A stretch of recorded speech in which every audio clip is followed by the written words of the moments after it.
Normally prefer to set expectations low so I can massively over-deliver, but in this case, I'm gonna make an exception. This video may genuinely be one of the most valuable videos you ever watch, and I honestly think the value you'll get will be worth more than you paid for the entire course. The reason is that the concept for this video is simple. If I had a time machine and was able to go back to the past version of me when I first started my YouTube channel, and I had a short amount of time to tell myself exactly what to do to be successful, this is what I would say. This is the advice I would give to guarantee I ended up a double YouTube millionaire as quickly as possible, meaning $1 million and 1 million subscribers. And so this training is going to bombard you with the actual things that matter most, the things that you should focus on that make a huge difference, the mistakes I made you need to avoid, and all the other gold that determines whether you win or lose the game of YouTube. Because remember, there are an infinite number of things we could do, but knowing what does and doesn't matter is literally how you win. Now, if you're a total beginner to YouTube, some of this might be a bit overwhelming at first, but I think it's really useful no matter what stage you're at to understand my most crucial advice right from the beginning.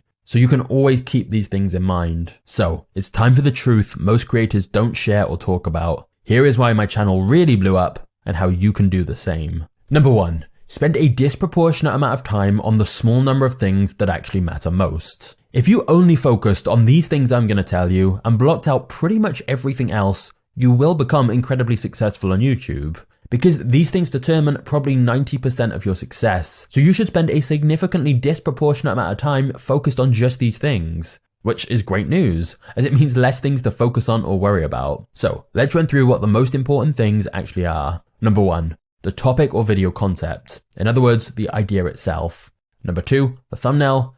Number 3, the title. Number 4, the intro, aka the very beginning of your video. And when I say the intro, that's because you need to hook people in immediately. So you consider both the audio, like what's being said and the music and sound effects, plus the visuals, what's being shown, maybe faster pacing, and does it seem like an intro that will deliver on the title and thumbnail. But those 4 things, the topic, title, thumbnail, and intro, are god tier of importance. The reason is that these are the things people see most. Think of it like a funnel. If you have a 5% click-through rate, that means out of every 1,000 people who see your thumbnail, only 50 even see any of your video. And then if you lose 50% of those people in the first 30 seconds during the intro, only 25 of those initial 1,000 people are even seeing the rest of your actual content. That alone should make you realize the importance of spending more time on these 4 elements that most people see. And yet, the vast majority of people put way less time and thought into these 4 elements. They'll spend 20 minutes on the idea and packaging, and then countless hours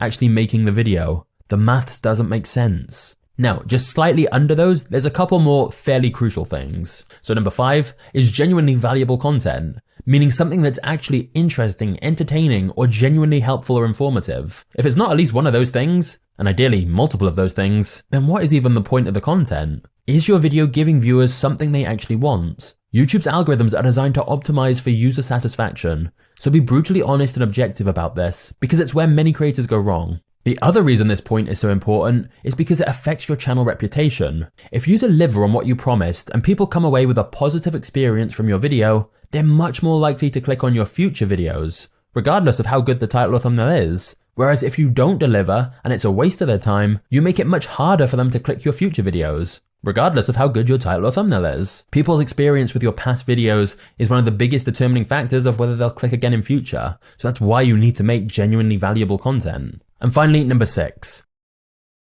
It doesn't have to be perfect by any means, but if your audio sucks, most people just won't watch. So make sure your audio sounds as professional, clear, and easy to listen to as possible. Now, here's the crucial part people miss. Spending more time on the things that matter also means spending less time on things that don't matter that much, because we all have the same amount of time. So the people who appear to move faster and grow quicker often aren't working harder or longer. They are simply spending more of their time on the right things. Having a cool animation 10 minutes into the video is nice, but if you only spent a few minutes thinking about the video concept and packaging, there's a high chance nobody's even going to be watching the video to see that cool animation. My biggest mistake early on was just wasting time on things like irrelevant video details, search engine optimization, promoting my videos on Reddit, and countless other things which have a 1% impact. If I'd have devoted significantly more time to the 6 things we've just talked about instead, I'd have grown so much faster. Because these things don't just give you a 5% or 10% increase, they are multipliers. A better topic, title, and thumbnail can literally give you 100x the results. So whenever you feel overwhelmed by YouTube, remember what we've talked about here is basically what determines if a video will be successful. Everything else is noise that can mostly be ignored. And remember, most people don't succeed simply because they focus on the wrong things. Even big creators constantly need reminding of this. Don't lose sight of what matters and where you need to be directing your energy and focus most. Spending a disproportionate amount of time on these things will get you disproportionately huge results. Number 2, why I've been able to make videos more frequently than other documentary channels. So this is basically going to be some ways to grow faster. Firstly, find a repeatable format or a clear video structure that works and double down on it. This is also known as milking the purple cow. I mentioned the importance of finding a purple cow, something that stands out in some way. But that could then be an entire series, not just one video. This is how your purple cow becomes a cash cow. Repeat what's working when you find a winning formula. This includes title formats, topics, video formats, thumbnail style, and so on. If YouTube knows people liked it the first time, they'll push it heavily to all those people again and again. A common mistake when people have some success is to think, okay, now I need to go and do something new. No, double down on what's working. The channels that can post high quality content fairly consistently often find a repeatable format that works. For example, the channel Charisma on Command found the format of taking a popular celebrity and analyzing why they're charismatic using clips of them. Originally, the channel founders were talking to a camera, talking head style, but they found this new format that performed way better and doubled down on it. Or in my case with Magnates Media, I was trying lots of ideas, but I found that telling the chronological stories of businesses and entrepreneurs in a movie style format was working really well. Now of course, if you repeat the same thing too much, eventually you'll need to innovate on it. But if you have a repeatable structure to follow, it makes it so much faster to produce videos and makes coming up with ideas so much easier. So here's a huge hack. Just tell interesting stories rather than creating original narratives. I've never heard anyone talk about this, but it makes such a massive difference. For example, I was saying earlier that I think James Janney makes incredible content. But one of the reasons he's not able to produce content quite as often is he's creating new original narratives. He's doing all of this primary research and interviews and then trying to assemble it into a new story from scratch. What's much easier and faster is simply telling an existing story. That's an advantage I've had and part of the reason I've been able to create videos reasonably quickly. It's much easier to write a script if you're essentially just saying what happened. The order of everything is already laid out for you and you're not trying to create a new narrative or find a conclusion and storyline. The videos that have taken me much longer are videos like my Game of YouTube video, where there was no clearly defined narrative or structure to follow. I was creating a completely new story and new concepts, and deciding what order to put everything in a way that flows. And so this principle applies to any niche. You could basically just do what I'm doing with Magnates Media in any niche you want. Just tell exciting stories that already exist related to your niche. The stories of influencers, the stories of crimes or serial killers, the stories of sports teams, the stories of famous figures from history or celebrities or presidents. It could literally be anything, but it's worth considering how much you are going to have to create a brand new narrative versus just telling an existing story, as the latter option is so much faster. And again, with all of these examples, it's a repeatable format. So it's much easier to scale production as the process of making the video is the same every time. Now, the next reason I've been able to produce a higher quantity of videos than some other documentary channels is because I have multiple projects going on at once. Many creators think one video at a time, but as soon as you have team members, you should think of it more like an assembly line and have multiple videos in progress, each at different stages. For example, just because you have one video being edited at the moment doesn't mean you can't be writing the next video already at that point. And if you have multiple editors, you can have multiple videos being edited at the same time. If you have multiple writers, you can have multiple videos being written at the same time, and so on. Another hack is having multiple editors on one video. I stumbled into this by mistake, but it ended up having huge benefits. When I was making my Coca-Cola video, it was over 30 minutes long, and I wanted as high quality as possible. But for one editor to do all that by themselves, it was going to take a long while, and I had a sponsor deadline to hit. So since I divide my video into chapters anyway, I wondered what if I sent different chapters to different editors. The obvious benefit number one was the video was completed much faster. So if you're trying to hit a sponsor deadline or simply produce videos quicker, this is a great way to do it. But then there was also a benefit number two, which I actually think helped with retention on longer videos. You see, although you can give editors a style sheet so that the video feels fairly consistent throughout, like which colors and fonts to use and any other references for the visual style, there will inevitably be some differences between each editor's work. But I actually think for longer videos, this can help the video feel fresher and more interesting rather than having the exact same style and effect throughout. So for longer videos, assigning different chapters to different editors is actually extremely effective. I often do this with projects now, and it means the video gets done faster, but also the video feels more interesting to watch because each part is just slightly different. However, the reason all of this matters is because of something most creators don't properly think about. And it's probably one of the most important things of all: having an economic model that makes sense and predictable costs and revenue. This is one of the biggest reasons for why channels do or don't succeed in the long term. And there's several components to this. Firstly, is what you're doing profitable? Too many creators don't even think about this or figure out their actual budget for their videos. Remember, profit is ultimately what matters, not views. A hack that has massively helped me is my pricing structure with team members is directly linked to output. So I know the cost of my video before I even make it. For example, rather than paying an editor a fixed salary or hourly rate, I always opt for price per minute of video completed. This means if I'm sending them a 20-minute video, both of us know how much it's going to cost up front. For example, if I was paying $50 per minute of video on a 20-minute video, that'd be $1,000 in total for the full video. Now, we'll delve into pricing and working with team members more later in the course, but I can't stress enough how useful this is. And it's the same for other roles: price per script, price per thumbnail. For the majority of creators, having predictable costs like this is a massive advantage. It's also really useful to have realistic estimates of the revenue the video is going to make before you start making it. For example, if you put a sponsor in every video and you agree a deal with a sponsor in advance for $5,000 per integration, you know you can spend up to $5,000 per video and still be guaranteed a profit. This is the reason I can afford to pay for more expensive editors, because I'll already have a sponsor lined up for the video, and I know as long as I pay the team less than the sponsor is paying me, the video is profitable before it's even posted. So I'm not too worried about the AdSense. Although you can estimate this as well by looking at your average RPM and average views per video. Of course, I'm not saying you can ever guarantee exact costs and revenue, and there'll always be outliers or viral videos that exceed those expectations. But going into a video, I've got a reasonable idea of costs and revenue, and I can't stress enough how useful this will be for you. I'll give you an example that ties all of this together, which is the channel Leon Hendricks. Now, I want to be very clear, I think Leon's a great creator making really high quality stuff, which is precisely the point. Despite that, he was open about the fact he was going out of business. His channel was running out of money. Costs had spiraled more than he'd realized, revenue was inconsistent, and it was really hard to predict which videos would do well. And because each of his videos was totally different, he didn't have a repeatable format, so the videos took lots more work and time,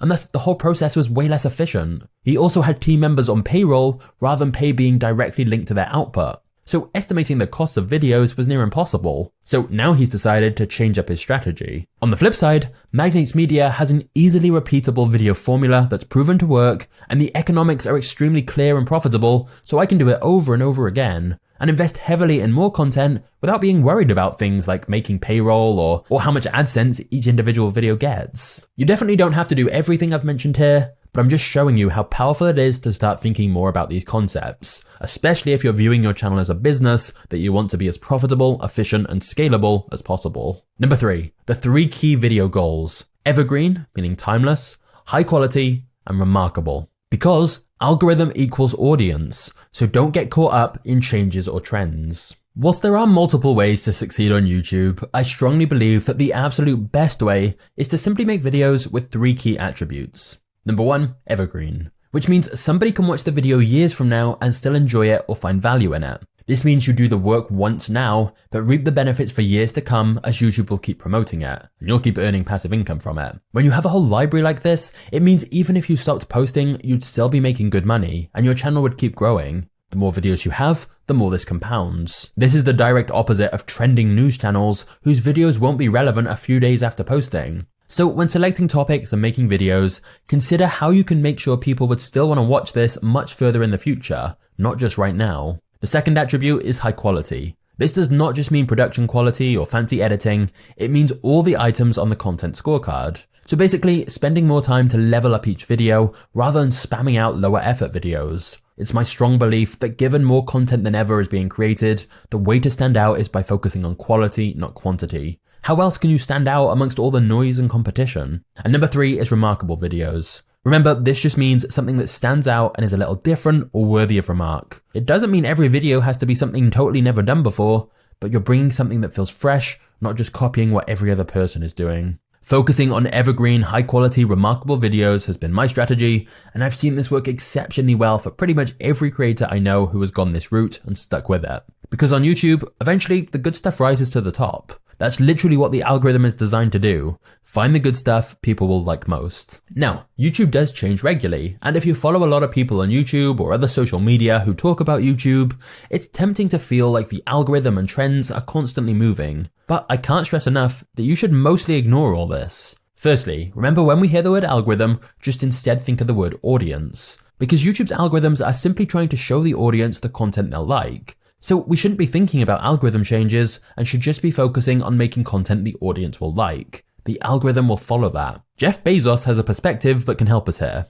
He says, focus on things that don't change. For example, Amazon always know customers are going to want things cheaper and faster. So that gives them a North Star to aim for that doesn't change. We know YouTube is always going to want to keep viewers on their platform longer, and we know audiences are always going to want content they enjoy, like captivating stories that entertain them or education that improves their life. I'm never going to have viewers say to me, man, I wish you could have explained that in a bit more of a confusing way. Could you use some terms I don't understand? Obviously not. So explaining the story in a simpler and clearer way is likely a very good long-term skill that will always be useful no matter what the algorithm says. Focusing on those kind of skills that aren't going to change is harder in the short term, but makes life much easier in the long term. Whereas chasing current trends means that once those trends change, you're back to square one. Now, this is a bit of a hot take, but there's no singular meta on YouTube. Most people are just in content bubbles. For every example someone gives of why content is heading in a certain direction, there's normally a counterexample they're not aware of. That's why everyone will always be making claims about how things are changing on YouTube, but that's normally just a distraction. Remember, there's no one way to grow on YouTube. YouTube is so expansive, so there are endless different ways to succeed. But constantly changing direction to chase what seems hot right now will just confuse your audience and dilute your brand. The mistake creators make is they go a little bit in one direction, then when it doesn't immediately work, they go a different direction. And that's why they never make actual progress. Pick a direction and stick to it. Just stick to your plan and focus on the fundamentals of good content that don't change. Number 4, niche down. Pick one niche and stick to it. This is one of the biggest reasons channels fail, and one of the biggest reasons my channel took a long time to blow up. If you can't tell someone in under 20 seconds exactly what your channel is and what it offers, you have a big problem. Right now, if you ask me what I do, I make high quality business documentaries, telling the stories of companies and entrepreneurs in an entertaining way. If you'd asked me a few years back what my channel was, I would have said something about how it's for people who want to make money and also has some self-improvement stuff. Like sometimes it'll be productivity and how to wake up early, and then maybe we'll talk about business ideas. And sometimes it's me on camera, and other times it's me analyzing characters and business lessons. Basically, I had no clear vision on what the channel actually was, which meant the audience had absolutely no idea what they were signing up for either. And this is a problem. Someone presses the subscribe button if they're confident they understand what you're offering and they're going to get more of that. The big trap I fell into was thinking that by covering as many topics as possible, I was going to reach as many people as possible. I thought by casting a wide net, I'd reach the most people, but actually I reached nobody because I was spread way too thin with no clear niche and an unclear value proposition. People didn't understand the channel. Just because you're interested in 3 different things doesn't mean your channel should be about all 3. Pick the one that you most want to do or that has the best opportunity and go all in on that. In my case, I was stuck between business and self-development, which has some overlap, but is fundamentally 2 different things. And even within business, there's a big difference between a channel talking about business lessons versus telling business stories. So as much as it may sound contradictory, narrowing your focus actually helps you grow. Pick a niche and then stick to it. You can expand that niche later on, but to begin with, make sure your audience can very clearly understand exactly what your channel offers them, and ideally be able to explain that in 1 or 2 sentences, which you can then repeat in your videos. Most people do like 3 or 4 videos on the niche they decided, and then if they don't get momentum, they switch it up because they think it's not working. But they haven't given it enough time. And then their channel history becomes 4 videos on one topic, 4 videos on another topic, and once again, the audience is confused what the channel even is and what the value proposition is going to be. So, advice to my former self: pick one niche, stick to it, go all in on that, make it clear to everyone what that niche is and what exactly you offer, and then just keep delivering on that. Any niche can work, but you need to stick with it repeatedly so the algorithm learns what your channel is actually about and what type of audience member that attracts. Once it understands that, it can push your videos heavily. But if you have a fragmented audience who signed up for very different things, it's so much harder to get traction. And it's hard to occupy a space in viewers' minds when they don't understand what your channel offers. On a related note, a lot of people ask, if I have an old channel in one niche, but I'm now going to move to a different niche, should I make a new channel? The answer is yes. As painful as it may be to start over from scratch, if you start posting content that's totally different to what all your old subscribers joined for, the videos will likely flop, and it'll be much harder for YouTube to understand what your channel is and who it should be shown to. Number 5, build a team to help you so you can be the director. Firstly, I want to be super clear. You need a video editor, 100% no doubt. Even if you love editing and want to still be heavily involved in the editing, it's almost impossible to post high quality content consistently if you're the only person doing the video editing. Many creators are skeptical at first, but it's a complete lie that nobody can edit like you. Of course they can if you train them how you want things done. And they'll actually be able to deliver better results than you could because it'll be their sole focus, unlike you where your time is split between many other tasks. So first and foremost, get an editor as soon as you can. And if it doesn't work out, get another editor. It's essential for consistency and such a game changer because of the amount of time it saves. Scaling a business is largely about the process of buying back your time, which means you need help. And even with a smaller budget, you can find freelancers on sites like Upwork and People Per Hour to help you. This applies to all roles. I'm just highlighting video editing as it's the most time-consuming part of the video production. That said, my big belief is we're not just trying to outsource tasks and then have no involvement in them. We simply want to become the director rather than the technician. This is what people get wrong about building a team, in my opinion. They think it means just handing all the work to someone else. But no, because after this course, you'll understand what works, which is actually a more valuable skill set than being able to implement it. There are people who for $10 can make a nice thumbnail, but they don't know the principles and psychology of what makes a well-made thumbnail for YouTube that actually gets clicks. So with that thumbnail example, you should most definitely still be involved, but you want to be able to tell a designer, let's try this idea. You don't want to be spending an hour actually implementing it yourself. So in all aspects of content creation, your creative bandwidth should mostly be spent on ideas and changes, not the manual implementation of those changes. You should lead the vision and direct it, just not be the one actually executing every element of it. Of course, how much you can outsource and how quickly depends on your budget. But when we talk about reinvesting in a channel, buying back your time by giving work to team members is the most effective way to do that. So it's important to be aware up front that this should always be the goal as much as possible. Ultimately, YouTube is a talent game. If you can get the best people working for you in each position and have a team of A players creating content, you can become unstoppable. Number 6, changing the title and thumbnail after posting is one of the highest ROI tasks, but stats are misleading, focus on views. So, changing thumbnails and titles after uploading a video, even many months later, has to be one of the highest ROI activities on YouTube. It's very high leverage, meaning we only have to put a little bit of time into changing it, yet the results we get as output can be huge. If it's a video that's underperforming, you have nothing to lose by changing the title or thumbnail, or both. And this can completely change a video's trajectory for relatively little work. And you get unlimited tries. You can just keep changing until something works, and change back to the original if you prefer. I generally have 2 key timeframes for looking at this. The first is when you initially post a video and start getting real-time stats in your YouTube studio. If you're confident the topic should appeal to your audience, you're posting at your usual time, and the video is getting less views than normal, it could definitely be worth trying a different thumbnail or title, or both. This is why you should always have at least 2 different versions of your thumbnail, and ideally even more,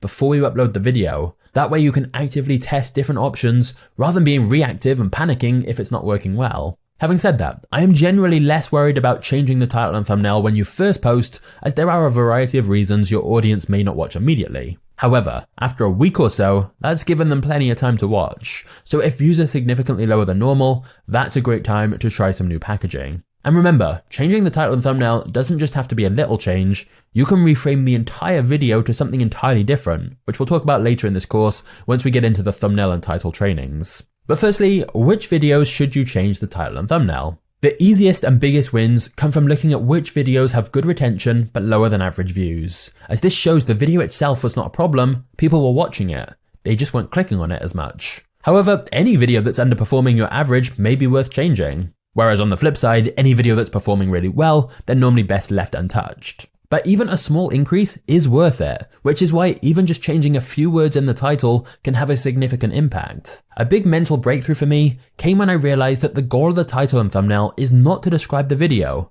It's to get people to think, I need to click that right now. As long as the video can deliver on whatever's promised and the viewer can still come away satisfied, the title and thumbnail don't perfectly have to match what the video is. However, when judging if the thumbnail and title change was positive, view velocity is what you should measure. Because as counterintuitive as it first sounds, when a video is performing better, average view duration and click-through rate typically go down. That's because the video is now being pushed to a wider audience who are less familiar with your content, and so it's normal for colder audiences to click and watch less. Here's a little graphic from YouTube themselves that I got on one of my videos going viral, just to show you this principle in action. This video is reaching a wider audience on YouTube, leading to a lower click-through rate than usual. Wider audiences are often less likely to choose to watch a video, but the lower click-through rate is not hurting the video's view count. If you were inexperienced, you might assume that lower click-through rate means a worse thumbnail, but it's all about context. That's why we have to consider the impact on view count. If you change the title and thumbnail and then the video starts getting more views per day,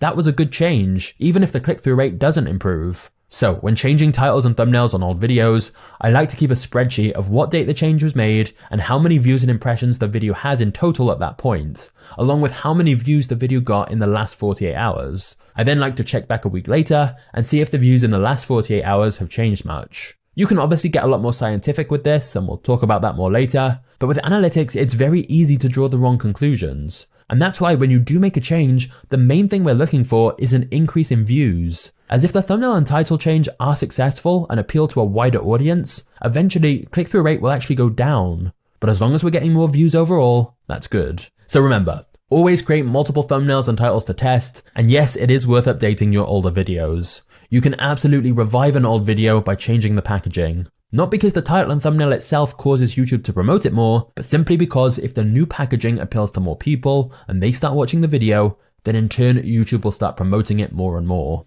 Number 7, choose video topics and concepts that appeal to a wider audience and use the who cares test. The idea for your video sets the ceiling of your view counts. In business, there's a concept called total addressable market, which is really useful to apply to YouTube as well. Meaning, if we nail the execution of this video, what's the maximum number of people we could reach? A great video still won't go viral if it's way too niche. If you're making a review of some super niche software hardly anyone uses, or a tutorial for a game most people have never heard of, or a documentary about a topic hardly anyone is interested in, then no matter how good your video is, it's never going to go viral. There just isn't enough demand for the topic. It's amazing how people will spend so long on making a video, but so little time thinking about ideas, and which videos are really worth making will have broad enough appeal. So remember, if you make videos about things not many people are interested in, it doesn't matter how good the video is. Your choice of topic and idea for what the video is will have the biggest multiplying effect on if it's successful. For example, I make videos about the stories of businesses, but which topic is going to do better?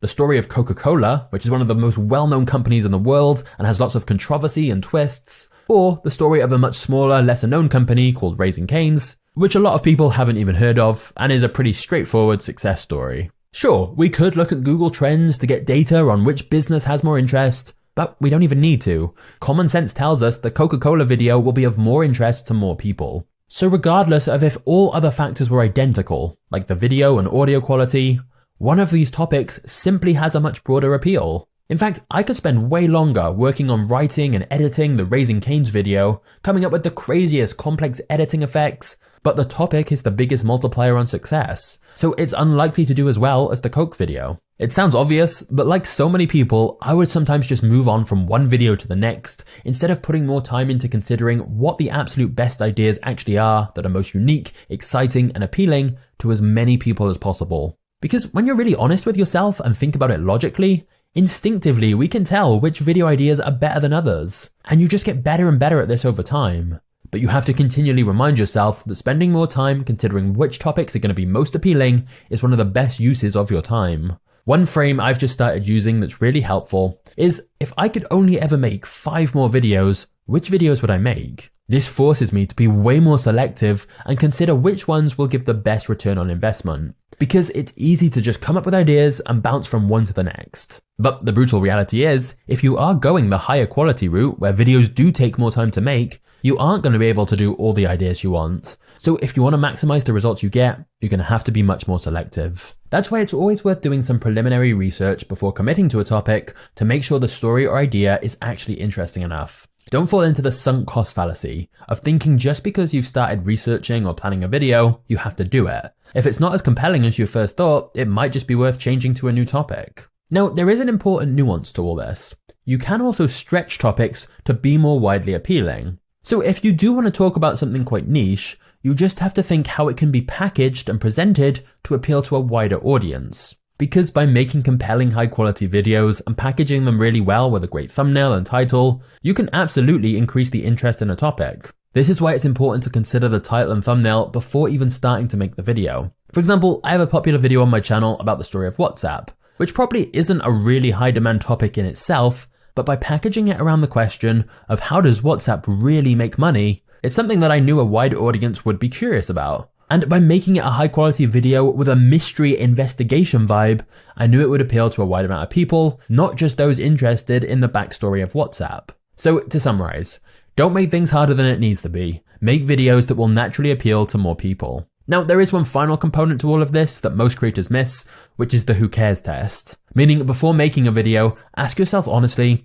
why would a total stranger watch this? Do many people actually care about this enough to take time out their day to watch it? Or in other words, if a total stranger I'd never met made this same video, would I want to watch it? Because remember, there's endless amounts of other videos, so you are essentially competing against every other video they could watch. This is one of the golden rules with YouTube, and it forces us to be more critical of what we're actually making. For example, I saw a video a small creator had posted recently that was something along the lines of, why diversity in teams is important. Now, just to be really brutal here, who cares? Not that many people. The video is in no way challenging assumptions. It's quite common to think that diverse teams can be important, and understanding why is unlikely to ever be something millions of people want to click on. Not just that, but if the video is just a guy in his bedroom sharing his perspective on a topic he's not qualified for, why would total strangers give up their time to watch it? I highlight this because with so many channels in the education niche, credibility is often what's missing. Which means even if the topic was something more people wanted to know about, like how to get rich, the video may still fail the who cares test if the person teaching the topic has no credibility to teach it.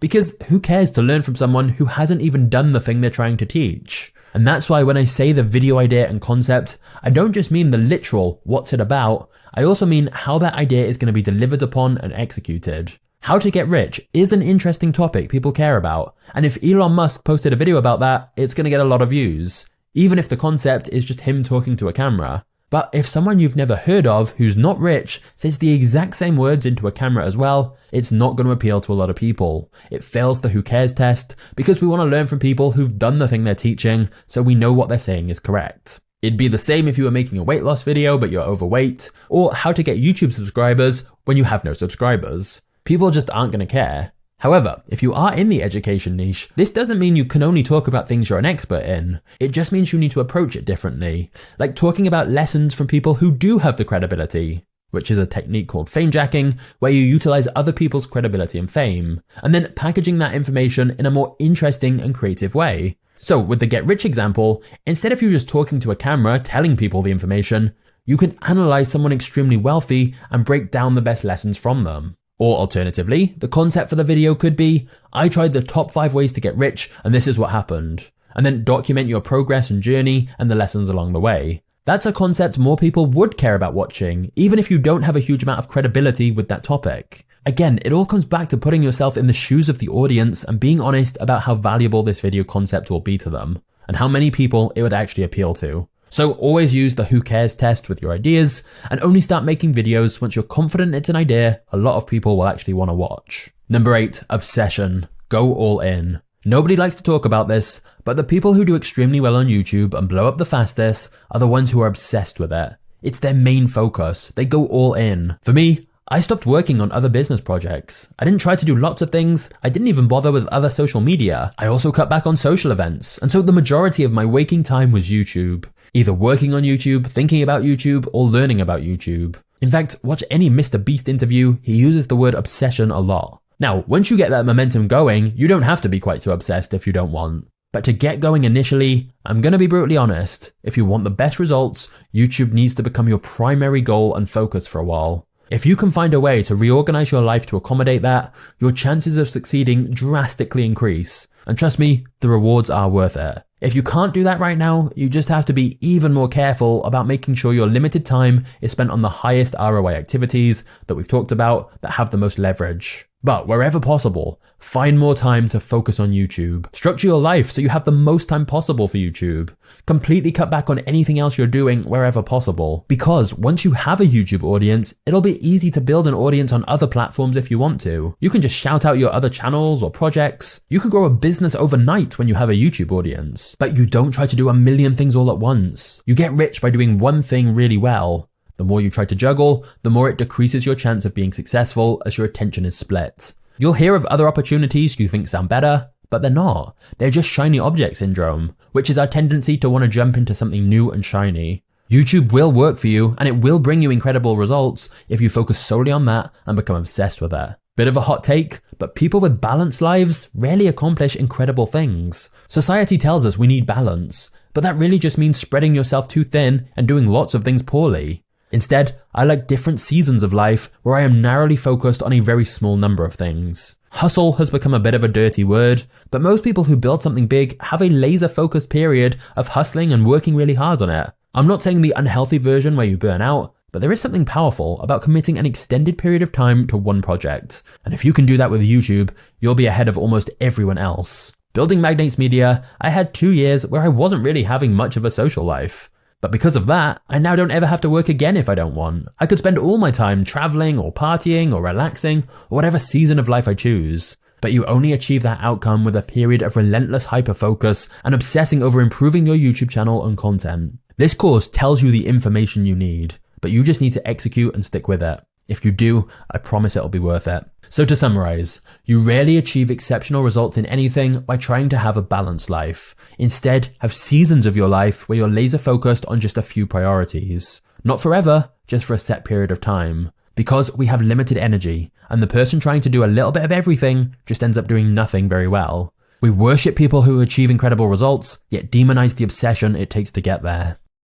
Number 9, the theory of constraints. In business, it's tempting to feel like everything is urgent and there are endless things to do. As a result, perhaps the biggest differentiator between the most successful entrepreneurs is simply their ability to prioritize and focus on the most important matters. Being able to determine what constraint is currently holding you back the most is literally the key to success. Because your business is just a system that generates money, but there is always some kind of bottleneck in that system that's stopping you from making more money. In an absolutely perfect world, you could in theory be posting an extremely high quality documentary every single day, each one with a high paying sponsor and promoting your digital product in a way that converts extremely well, and all your customers love it and refer other people, and thus you're making millions of dollars on autopilot. Unfortunately, we very rarely live in this magical utopia, and instead we need to identify what is currently stopping us from being able to grow more. What's stopping us from getting to that perfect world? By identifying this, we can actually grow the business and not get distracted. For example, I remember early in my YouTube journey, one of my first constraints was that I was editing the videos entirely myself, so it took way too long to make every video. So I needed to go find a suitable editor, which is obvious in hindsight, but at the time I wasn't thinking about the biggest constraints, so I was wasting time on unnecessary things like redesigning the channel banner. But here's the thing, once you solve one constraint, you move on to the next. At one point, my constraint was I didn't have enough sponsors to fund the videos and pay for the editor I'd hired. So I went and did outreach to sponsors to bring money in. Growing a business is basically just identifying the current most pressing constraint, solving it, then moving on to the next one. Because the more of these bottlenecks you can break, the more the money will flow. So always ask yourself, what is the most urgent thing I could solve that would make everything else easier and make growing so much faster? Now, just to give you some behind the scenes of Magnates Media right now, I've known what the constraint is for a while. It's writing scripts. At first, the problem was simply I was entirely researching and writing every single word myself. And so clearly, I was the bottleneck as my time is limited and creating scripts of this quality is time consuming. So once I identified that constraint, I devoted quite a lot of time to outlining my process for writing scripts, which, just as a side note, you'll get later in this course. And then I spent time hiring writers who could implement that. Now, this did help alleviate the constraint a little bit, But just to be very transparent with you, writing scripts is still Magnates Media's current constraint on growth, purely because I've realized I don't feel comfortable publishing videos that I don't have a lot of involvement in writing. Now, if I do solve that, the constraint after that will likely become editing again, because if I have a huge stack of scripts recorded, I wouldn't have enough editors to produce them all, so I'd need to go and find more editors. And so I highly encourage you to think of your business as a system and ask which part of it is holding us back the most from making more money, so you can try and focus on that area. Number 10 is to simplify. Don't try to add new things, just do what's already working but better and more consistently. Forget the 3-hour morning routine, forget the over-planning and trying to plot out the entire year ahead, forget the side projects and tempting new opportunities, forget starting a second channel, forget adding lots of complexity that just isn't needed. Simply make high quality videos, follow the plan, do the actual work. When you say yes to anything else, you're saying no to your main thing, because we only have limited time and energy. Whenever I add operational complexity and take on loads of new projects, I get more stressed and the business does worse. So I am a huge believer in the power of simplicity. One YouTube channel, one product or service. This is literally all you need to be making millions of dollars every single year. The more you add in, the more your attention is divided. And even now, I find myself constantly wondering if I should take on new side quests and opportunities, but almost always the easiest way to make more money and have more impact is to focus as much as possible on the main quest. You'll notice this concept of simplifying is actually embedded into so many other lessons we've talked about in this training, but I'm repeating it again at the end here because it is so crucial. Simple scales, complex fails. In conclusion, some of this stuff you may already know, but often we need to be reminded, not taught. So I highly recommend coming back to this training for a regular refresher, because this is the stuff that makes a big difference, and it's easy to sometimes lose sight of that. And if you only take one thing from this right now, remember, the topic, title, thumbnail, and intro always deserve more of your attention than you think. They're a multiplier on everything else. It doesn't just improve your results a little, it can literally 20 extra results just by focusing on these elements. We'll delve into some of these concepts in more detail later in the course, but at least now you have a good idea where to focus. So let's move on to the next training.